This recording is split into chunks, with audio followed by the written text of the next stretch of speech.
Pep, com estàs? Hola, Marco. Som el Marco, encantat. Com va això? Molt bé, content d'estar aquí, en aquest molí preciós de Sant Lluís, i amb ganes d'escoltar-te, perquè m'han dit que ets un gran erudit, gran historiador i coneixedor gastronòmic, i me fa molta il·lusió que mos il·luminis amb el teu saber sobre la maonesa.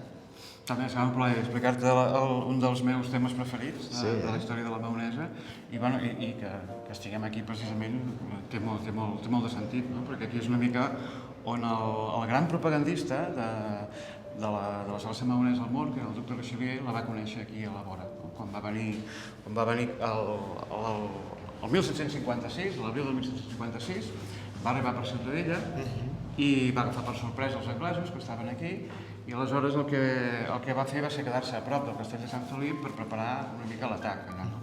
Llavors, clar, ell era catòlic i els maonesos benestants també, els anglesos eren protestants, i com que estaven molt contents li van fer un banquet mentre ell es preparava.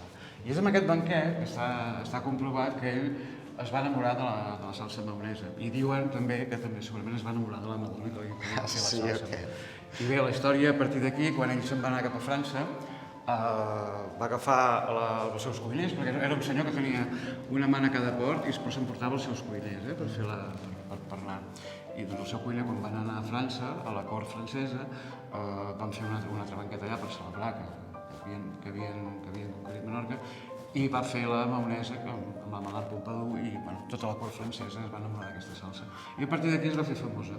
Però abans, aquí a Menorca, aquesta salsa està demostrat en diferents manuscrits, precisament un que porta el nom de la possible senyora que es va enamorar amb Richelieu.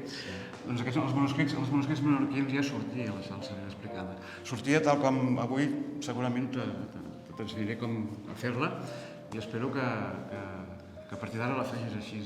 Una recepta antiga d'abans de Richelieu, del segle XVIII. O sigui que no és un mite, realment la maonesa és menorquina i va captivar Richelieu.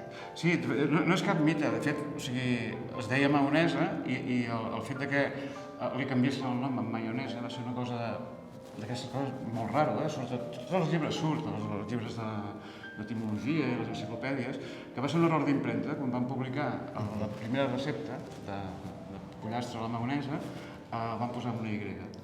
I després els cuiners francesos, el Calem, l'Escoffier, que la feien servir com a salsa mare, la salsa freda més important, aprofitant la Y aquesta, és una salsa francesa que ens hem inventat nosaltres. Has dubtat aquest, però és per la serrada gràfica aquesta. Sí, és una curiositat que dius, com pot ser que per això ara hagis de reivindicar que una salsa que molt típica a Menorca des d'antic, no? Com pot ser que passin aquestes coses?